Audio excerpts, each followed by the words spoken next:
Para hablar de bolsa, de mercados, de economía y sobre todo de elecciones, hoy nos acompaña Alberto Iturralde. Alberto es uno de los analistas bursátiles más prestigiosos y más seguidos por los inversionistas en España. Lleva más de 20 años estudiando el comportamiento del mercado en el sector financiero y es un placer que nos acompañe en este día tan especial para este país y también para este canal. ¿Qué tal? ¿Cómo estás? Muy buenos días. Bienvenido, Alberto. Muy buenos días. Muchas gracias por la invitación. Bueno, voy con la primera pregunta. A medida que nos acercamos a las elecciones, el mercado de valores sigue siendo, en líneas generales, un mercado alcista, lo que plantea la pregunta de si continuará con quien gane las elecciones presidenciales de 2024. ¿Qué significaría para los mercados una presidencia de Trump o de la vicepresidenta Harris y a quién prefiere la bolsa, ¿no? Da igual, da exactamente igual. En el discurso de la economía siempre se nos cuenta que el mercado, si gana Trump o si hay, por ejemplo, una victoria clara de uno o de otro, es mejor, o si hay incertidumbre es peor. Absolutamente falso. La bolsa es especulación. Intentar ir a la bolsa con criterios de economía es perder por necesidad. Durante el último año la bolsa ha subido porque le interesa al sistema financiero mantener al mercado lo más alto posible en un periodo electoral, lo cual hasta cierto punto era comprensible cuando había una especial dificultad con Donald Trump. Sin embargo, parece ser ya, por lo que hemos visto en algunos medios, como es por ejemplo el Washington Post, que ya aceptan la posibilidad de que gane Donald Trump con relativo buen grado, por lo menos parte de las élites. Con lo cual va a pasar exactamente lo mismo, gane quien gane. En el año 2016, cuando gana Trump, la bolsa sube. Lo que no se le cuenta a la gente, porque en general tenemos muy poca memoria para el mercado, es que la misma noche en la que ganaba Donald Trump, la bolsa se desplomó. Y se desplomó del orden de un 8% en los futuros estadounidenses. Es decir, se generó un sentimiento muy negativo, un sentimiento de pánico. Todo ese sentimiento de pánico que se convierte en ventas por parte de los pequeños inversores, obviamente se corresponde con compras por parte de los bancos de inversión y a partir de ahí la bolsa puede subir con alegría. Es decir, que lo que se nos había contado que iba a ser el catalizador era absolutamente falso. Luego ahora va a ser exactamente igual. Hacia donde vayan los inversores, lógicamente el sistema financiero lo aprovechará en el sentido opuesto. Véase, si Donald Trump gana y eso en teoría se interpreta como algo positivo, durante unos días veremos la bolsa funcionar bien, mientras los inversores compran y los bancos de inversión venden. Y obviamente después la bolsa caerá. Y al revés, si se vendiera como algo negativo, harían lo mismo que en el año 2016. Y eso sucederá, gane Kamala Harris, gane Donald Trump o gane quien gane. Qué bien, Alberto, qué bien. Y bueno, te saluda Alejandro también de aquí de Buenos Días Wall Street, así es que bienvenido nuevamente. Buenos y bueno, días. te pido un breve análisis de lo que ha sido esta carrera electoral, donde hemos pasado de una victoria casi asegurada por Donald Trump en estas elecciones y que han sido muy reñidas, aparte que el pronóstico se complicó cuando a Kamala Harris, pues aparece que sería como la candidata oponente para Donald Trump. ¿Qué fortalezas o qué debilidades tú ves en cada uno de estos dos candidatos? Bueno, fortaleza para Trump, que es capaz de movilizar a un electorado. Kamala Harris representa o una tradición de votante demócrata o simplemente un miedo a Donald Trump. No va a haber otra opción. Cuando Donald Trump se equivoca, porque se equivoca profundísimamente, cuando dan una opción adelantada con un debate contra Joe Biden antes de la convención demócrata, obviamente da la oportunidad al Partido Demócrata a rectificar y colocar otra candidata, en este caso. Claro, inicialmente Donald Trump probablemente tenía las elecciones más que ganadas, pero en el debate, por mucho que Donald Trump sea mucho más enérgico, mucho más determinado, bueno, tiene muchas características muy positivas para movilizar electorado en su favor, en el debate tampoco brilló especialmente. Entonces, claro, a partir de ahí ha habido, o por lo menos lo que hemos visto en las encuestas, ha habido un cierto empate, pero también a partir de ahí, al de un mes y pico de ese primer debate, no se ha repetido el debate, ya empezamos a ver, por lo menos en Europa, no solamente las encuestas que estáis siguiendo en Estados Unidos de una manera más estándar, sino otro tipo de encuestas que dan una ventaja formidable a Donald Trump. Yo no sé si también vosotros de algún modo manejáis ese tipo de encuestas o igual estamos equivocados en Europa también observándolas. pero los pronósticos que hay en función de las encuestas son súper variables. Y por una parte dan una igualdad entre Donald Trump y Kamala Harris, y por otra, nosotros aquí estamos encontrando medios que dan una victoria aplastante a Donald Trump. De manera que, bueno, veremos a ver si realmente se cumple cualquiera de los dos pronósticos y habrá que opinar entonces. Se habla de elecciones muy reñidas, se habla aquí de las elecciones más reñidas de las últimas décadas, increíble. En fin, vamos con más temas, la economía, que sin duda, Alberto, se ha convertido en un tema central de estas elecciones. Llevamos hablando de economía muchísimo, sobre todo también en los últimos meses. Varios economistas opinan que finalmente la economía estadounidense sí que ha logrado ese excepcional aterrizaje suave, ¿no?, en un escenario en el que la inflación se controla sin una recesión. ¿Estás de acuerdo? ¿Beneficia eso al actual gobierno? ¿Beneficia eso a la vicepresidenta Harris? A ver, cuando se habla de aterrizajes suaves, cuando se habla de salvar la recesión, cuando se habla de todos los conceptos macro a los que estamos acostumbrados, no se habla desde una perspectiva actual, se habla desde una perspectiva ochentera o noventera, utilizando términos como el Producto Interior Bruto. Ya, pero ¿cuánta de la productividad estadounidense se basa en la deuda? Que es una cultura que hemos ido adoptando en los últimos 40 años, no solamente en Estados Unidos, sino también en Europa. El problema no está en si Estados Unidos crece su Producto Interior Bruto, produce más. El problema está en que antes lo producía sin emitir tanta deuda. Yo no entiendo cómo sigo escuchando economistas sin tener en cuenta las variables que se deben manejar hoy en día. Estados Unidos tiene un problema. Bueno, en realidad no lo tiene Estados Unidos. El problema lo tiene Europa, porque Estados Unidos, para poder sacar adelante su deuda, fagocitará toda la empresa europea, probablemente antes de mandar a Europa a un conflicto contra Rusia. Pero la economía estadounidense, si estamos hablando del pequeño consumidor, no puede ir muy bien, o no debería ir muy bien. Ahora hablamos de eso, ahora hablamos del pequeño consumidor. Claro, estamos hablando de criterios clásicos sin tener en cuenta la tendencia en los últimos 40 años de aumentar la deuda sin ningún criterio. Fijaos la cantidad de veces que se ha aumentado el techo de deuda en el año pasado, en el año 2023 y 2024. Eso es inédito, es decir, eso en el pasado no se producía. Antes igual veías que cada 1 o cada 2 años había una crisis de gobierno porque había que aumentar el techo de deuda, que si los funcionarios no cobraban, vale, bien. Es que este último año lo hemos tenido en orden de igual de 2 meses. Eso significa que se está emitiendo deuda con mucha alegría. Si tú tienes la economía salvando el gol por la escuadra, justo, emitiendo tanta deuda, ¿quién puede estar diciéndonos que la economía está salvándose? Eso es una locura. Otra cosa es el factor político, y ese es muy importante.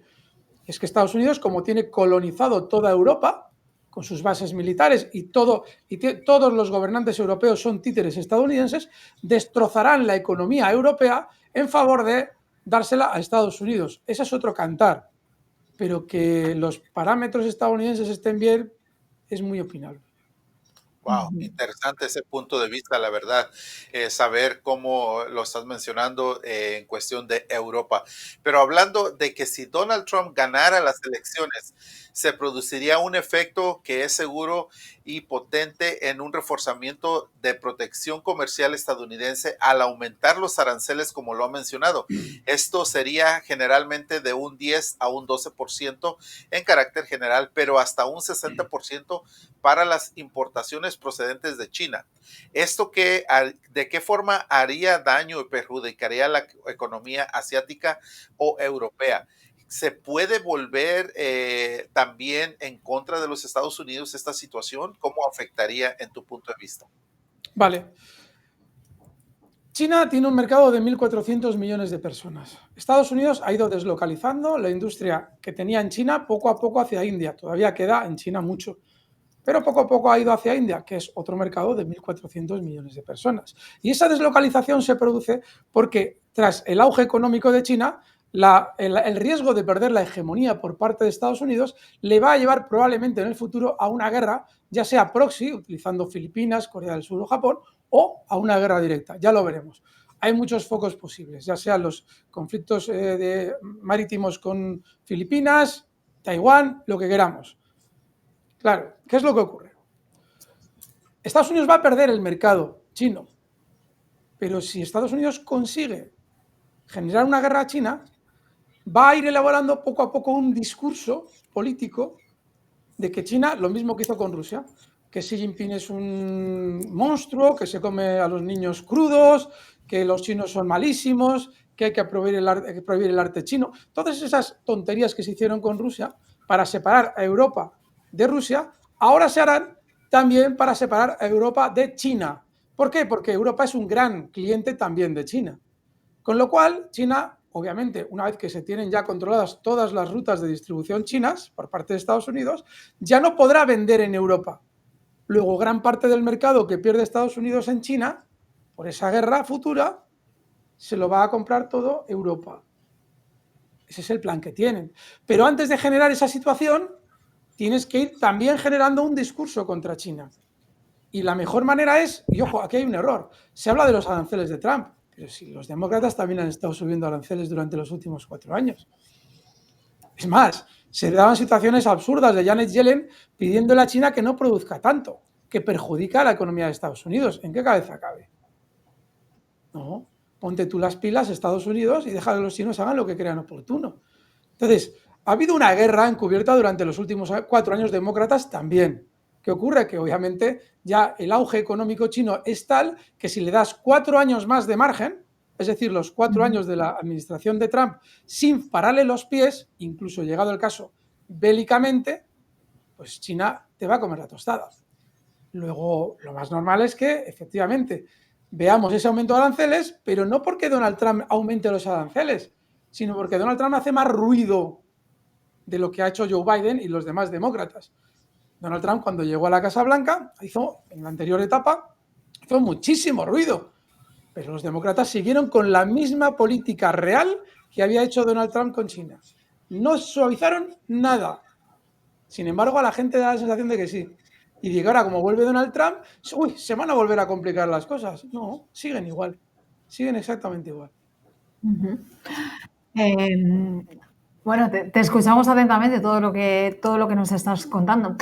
Vuelvo un poco al tema de la economía y vuelvo a un tema que precisamente tú ponías sobre la mesa, te decía, luego te pregunto. Y es que en este país hay una realidad y es que la economía estadounidense, bueno, pues va bien, se ve bien, sobre todo me imagino que también, no sé cómo la ves desde Europa, me imagino que bien, ¿no? Fuerte, robusta, quitando el tema de la deuda, pero como tú decías, los datos que se muestran, que a lo mejor son, como tú mencionabas, ochenteros, el PIB creciendo, el desempleo en el 4.1, la inflación en el 2.5, pero el ciudadano vive otra realidad, ¿no? O por lo menos la mayoría de los ciudadanos de Estados Unidos. Inflación, coste de vida, deudas, nula capacidad para ahorrar, problemas para llegar a fin de mes en familias que no tienen por qué ser de bajos recursos, sino familias completamente normales donde trabajan los dos miembros de la familia.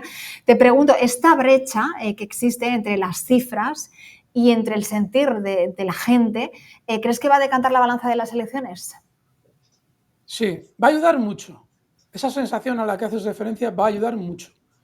Porque para el ciudadano estadounidense, o por lo menos, claro, yo estoy en Europa, estoy en España, yo no vivo como vosotros podéis toda esa realidad del ciudadano estadounidense, pero a mí me llega la sensación, igual equivocada, y aquí pediría disculpas, de que el ciudadano identifica a Donald Trump con una política más nacionalista y más cercana al ciudadano. Por mucho que hayan intentado vender los demócratas que Donald Trump es un millonario y que está al margen de los problemas de la ciudadanía, a mí me da la sensación de que no se percibe exactamente así por parte de esa ciudadanía. Más que nada porque el discurso de Donald Trump es mucho más llano. Es decir, no parece estar colocado en un atril continuamente en el ámbito terminológico, como si a mí me llega, por ejemplo, cuando escucho a los demócratas. Están continuamente hablando como si estuvieran vigilando el retrovisor mientras conducen, solamente mirando al retrovisor y no hacia adelante. Donald Trump mira hacia adelante. De vez en cuando igual tiene un detalle de mirar al retrovisor. Pero claro, cuando el ciudadano ve que el mandatario que igual le interesa para una situación de crisis es obviamente el que va mirando hacia adelante, a mí me llega la sensación de que ellos sienten que les puede interesar más Donald Trump. En situaciones de crisis, Donald Trump es un mandatario mucho más atractivo que Kamala Harris. Wow, interesante. Y bueno, mira, hablando de esta situación, como tú lo dices, del ciudadano, la deuda en los Estados Unidos sabemos que ha alcanzado récords históricos y que genera preocupaciones sobre la estabilidad, incluso sobre la moneda, que es el dólar. Aquí en los Estados Unidos, que es el país más endeudado actualmente en el mundo, ninguno de los dos candidatos se ha hablado sobre cómo podría dar solución a esto. ¿Tú qué crees que va a pasar con este gran problema? Porque realmente es un gran problema el tener una deuda histórica tan alta. Vale. ¿Por qué razón ninguno de los dos le ha dado ninguna solución al problema? Porque no lo van a solucionar. Y lo curioso de todo esto es que no lo van a solucionar no porque el no solucionarlo sea un gran problema, sino porque el no solucionarlo es muy sencillo. Se trata de lo siguiente: Estados Unidos ha mantenido durante los últimos 80 años su moneda como lo hacía anteriormente el Imperio Británico, es decir, con la cañonera, con el ejército. Tenemos que volver al principio de la intervención. Si tú has colonizado diferentes zonas comerciales en el mundo, esas zonas serán las que paguen tu deuda sin saberlo. ¿Cómo? Pues mediante la devaluación de tu moneda, es decir, exportando inflación a los demás, mediante, obviamente, la compra de tu deuda directa, cómprame los bonos. Fijaos en que no es extraño que China, cuando ha visto las sanciones que se impusieron a Rusia en el año 2022, inmediatamente reduce su compra de bonos y se va desdolarizando. ¿Qué es lo que hace China? Cambiar el bono estadounidense por el oro. Pero, oye, qué casualidad que a la vez que China se está desdolarizando y liquidando bono estadounidense, va comprándolo Japón y otros países del orbe estadounidense en la misma medida. Es decir, tienes ya totalmente dominadas las economías de los demás países. Luego, no tenemos ningún problema. Si yo soy Donald Trump, ¿por qué me voy a preocupar de la deuda? Si me lo va a pagar Japón, me la va a pagar España, me la va a pagar Alemania, me la va a pagar Corea del Sur, seguramente también India, que te estoy entregando mi industria para que también, entre otras cosas, me pagues la deuda.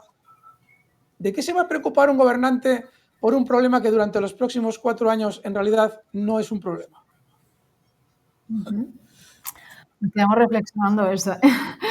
Estamos aprendiendo mucho contigo y la verdad que todo lo que cuentas es muy interesante. Te voy a preguntar, porque yo sé que tú hablas mucho de geopolítica y al final todo es geopolítica.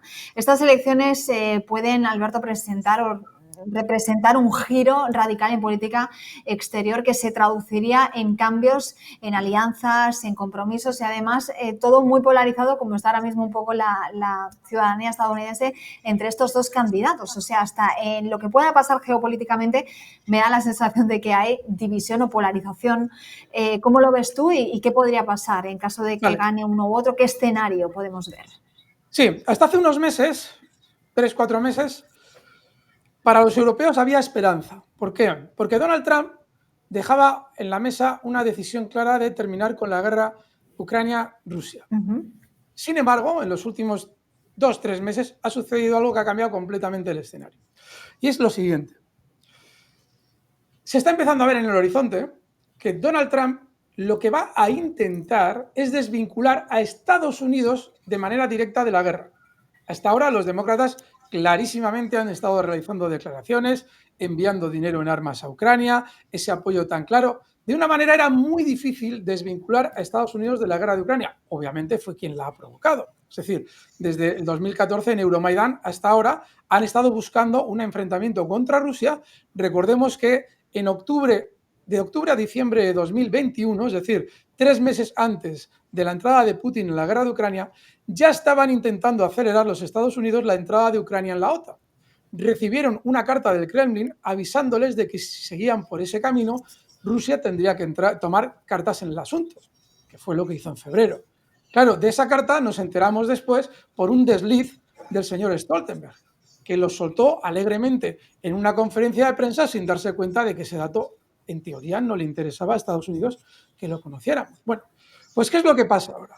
Una vez que ya el vínculo de Estados Unidos con esa guerra es imposible de ocultar, surgía la posibilidad de que Donald Trump lo finalizara. Pero las cosas ya no van por ahí. Y es que de un tiempo a esta parte estamos viendo cuál es seguramente el plan B que tienen las élites globalistas para el futuro de Ucrania. Y no es el que Estados Unidos apoye a Ucrania directamente, sino que lo haga indirectamente. Es decir, que como tiene totalmente gobernados a los países europeos mediante esos títeres que colocan los gobiernos gracias al Foro Económico Mundial de Klaus Schwab, obviamente van a buscar una provocación contra Rusia esos países europeos de motu propio. Es decir, sin que Estados Unidos aparentemente pinte nada en la foto, aunque realmente es quien está accionando por debajo de la mesa para que ese proceso se produzca. Y eso se puede producir sin la intervención de Donald Trump. Es decir, que Donald Trump podría dar, y de hecho lo va a dar, un paso atrás oficialmente con respecto al tema de Ucrania, mientras la CIA y los demás organismos de inteligencia van generando las falsas banderas necesarias para que Europa se enfrente contra Rusia de manera militar. Y así tener entretenido al frente oriental del actual real enemigo de Estados Unidos, que es China. Es decir, que el aliado de China esté entretenido en otro frente mientras se le van buscando los problemas a China. Es decir, que básicamente para Europa ya no hay salida. Lo veremos. Bueno, a ver, aquí hay que tener en cuenta que esto, aquí hay expertos geopolíticos que lo dicen muy bien, y es que el papel lo aguanta todo. Es decir, yo el discurso que acabo de contar ahora mismo, alguien podrá decir que eso es una locura. Bueno, pues miren, fíjense lo lógico del asunto.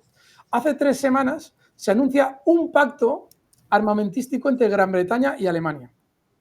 Para alguien que haya estudiado un poco la historia de Europa, sabrá que eso es contra natura. Alemania y Gran Bretaña han sido 2 países que en su vida es como el agua y el aceite. ¿Por qué? Porque Alemania siempre ha querido ser el hegemón en Europa y a Gran Bretaña nunca le interesó a Reino Unido que hubiera un hegemón en Europa porque obviamente le haría perder relevancia en el continente. Y eso ha sido así durante los últimos 300 años. Bueno, 200, me he pasado un poco. Claro, ¿qué sentido tiene una alianza entre Gran Bretaña y Alemania si estos 2 países ya pertenecen a una alianza de defensa mutua en la que si tú invocas el artículo 5 y el otro país quiere, te va a defender? Bueno, pues tiene un sentido muy lógico. Y es que Gran Bretaña es una potencia nuclear. Bueno, es un país nuclear. Potencia nuclear es otra cosa. Tienes que tener la capacidad de colocarle al enemigo los misiles y Gran Bretaña, eso es dudoso que lo pueda hacer. Pero es un país con arma nuclear. Alemania, obviamente no. Luego Alemania solamente estará firmando seguramente una alianza de ese tipo con Gran Bretaña si quiere tener asegurado, llegado el caso, un tipo de defensa que Alemania no tiene.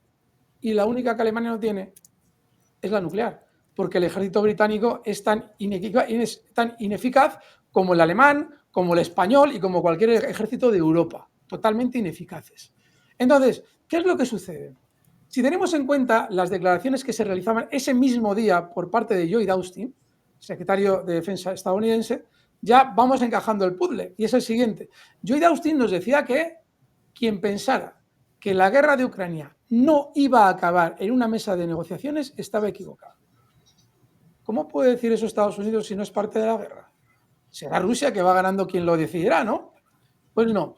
Lo que están preparando es una nueva edición de los acuerdos de Minsk con la que seguramente intentar volver a engañar a Rusia para, si cuela, que no va a colar, volver a rearmar a Ucrania como ya hicieron en el año 2014.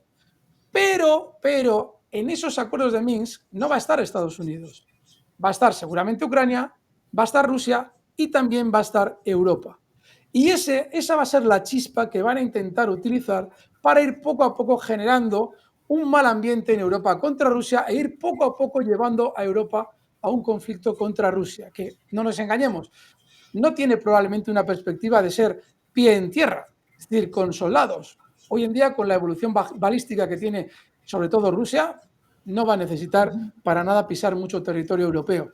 Y eso le puede favorecer a Estados Unidos si antes hace lo que ya está haciendo, que es, antes de que empiece cualquier conflicto, ir llevándome toda la industria europea a Estados Unidos, como ha conseguido hacer con el acta de inflación, el acta de inflación del año 2022, 2021-2022.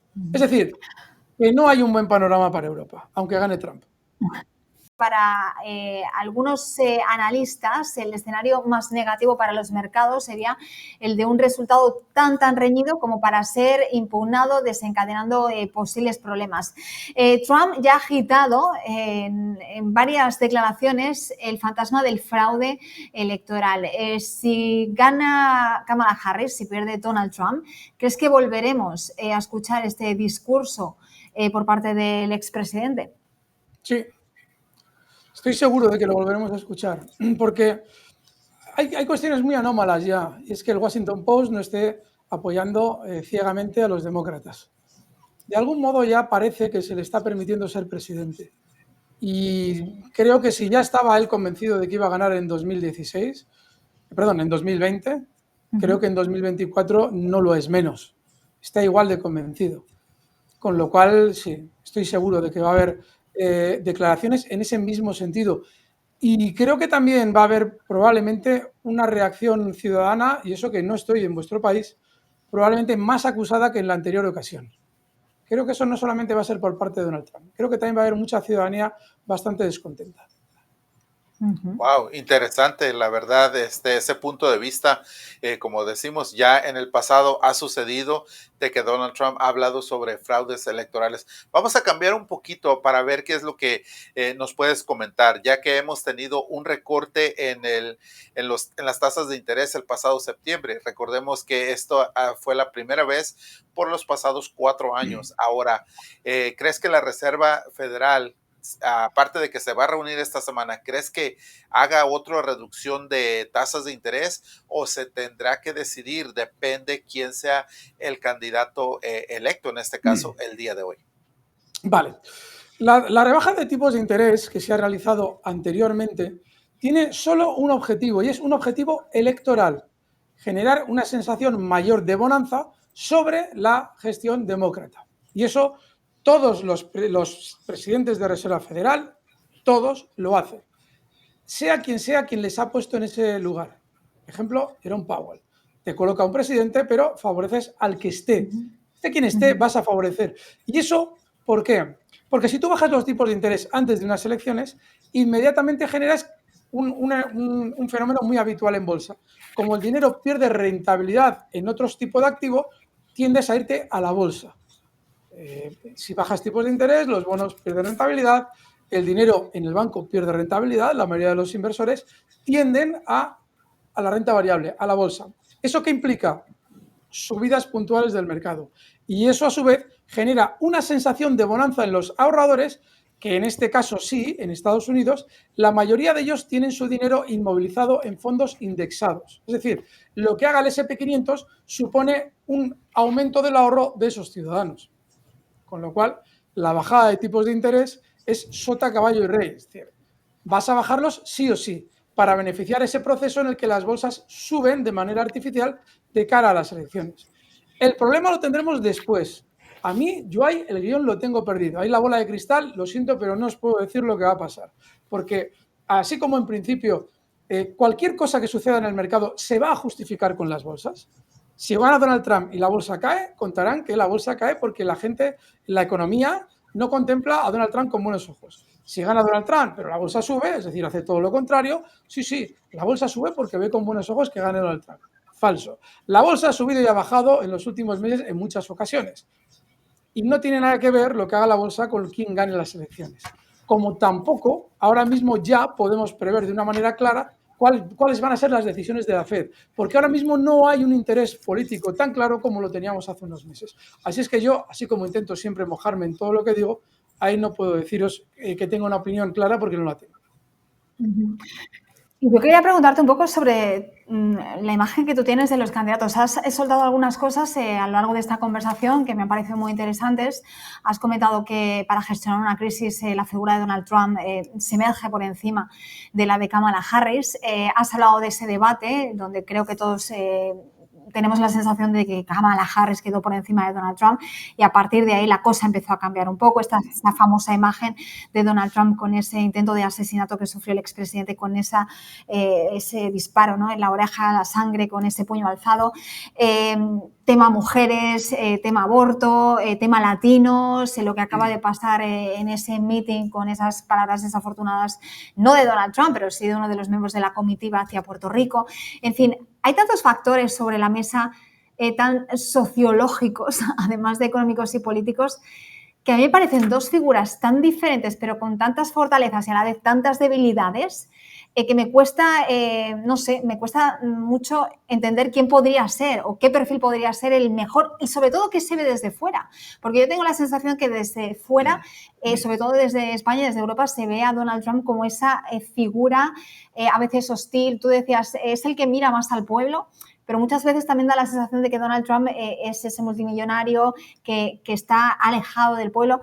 No sé, ¿qué sensación te da a ti cada uno de los dos candidatos y de verdad qué representan para ti?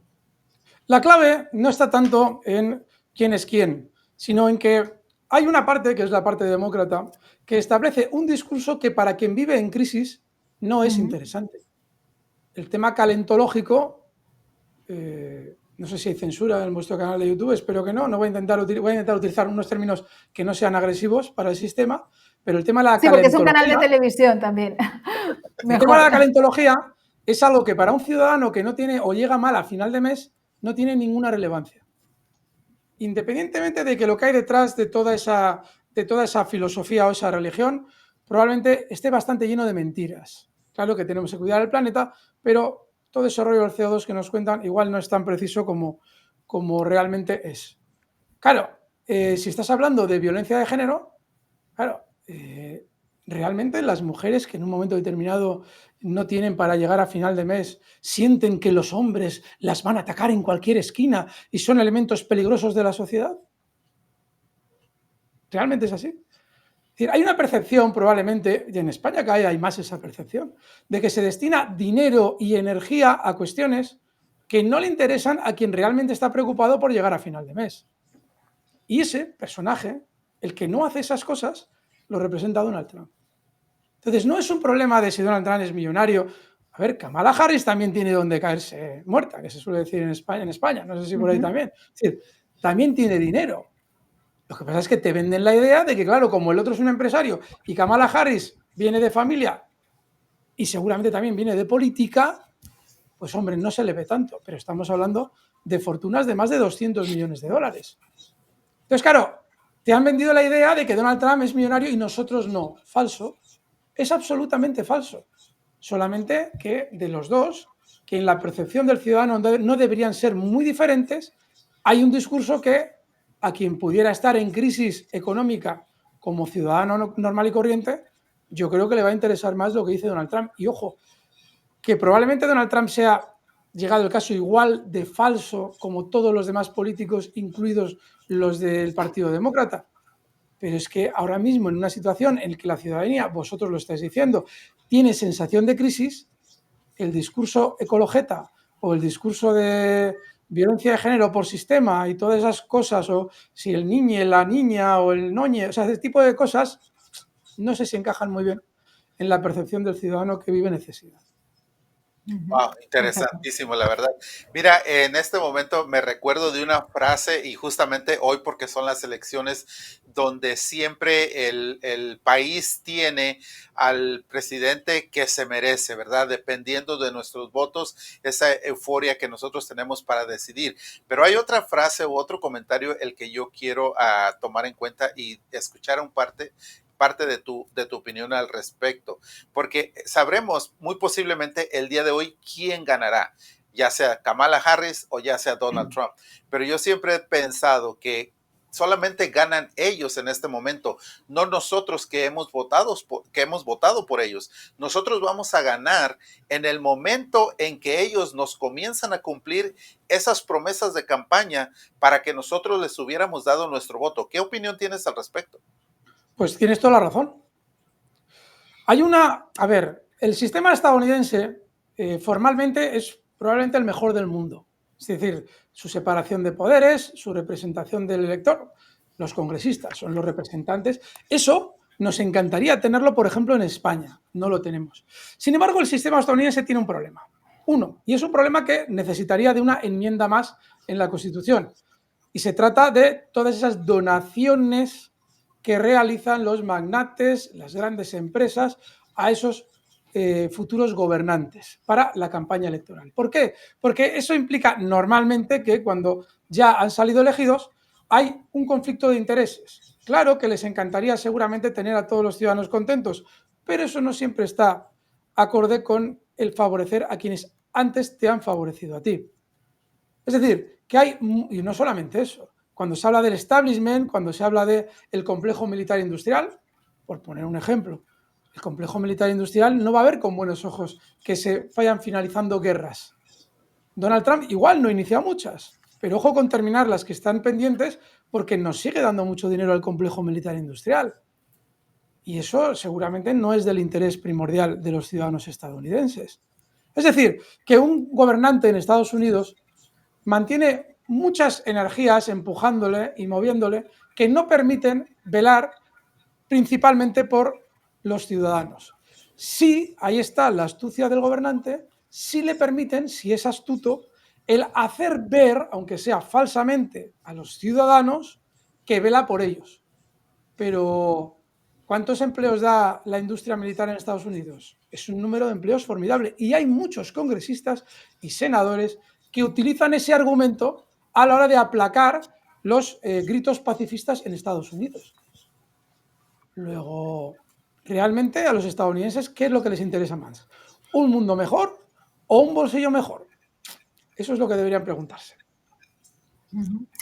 Bueno, pues la verdad que nos vamos a quedar con esa reflexión. Alberto, ha sido un placer charlar contigo en este día tan importante para este país y sobre todo también pues para Europa también, porque al final lo que ocurre aquí prácticamente pues tiene reflejo en todo el mundo.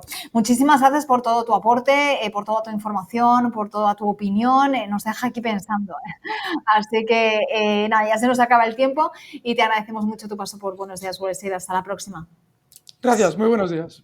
Muchas gracias, Alberto. Y bueno, esperemos volver a tenerte próximamente aquí en este programa de Buenos Días, Wall Street. Un gusto y un placer haber participado contigo. Fuerte abrazo.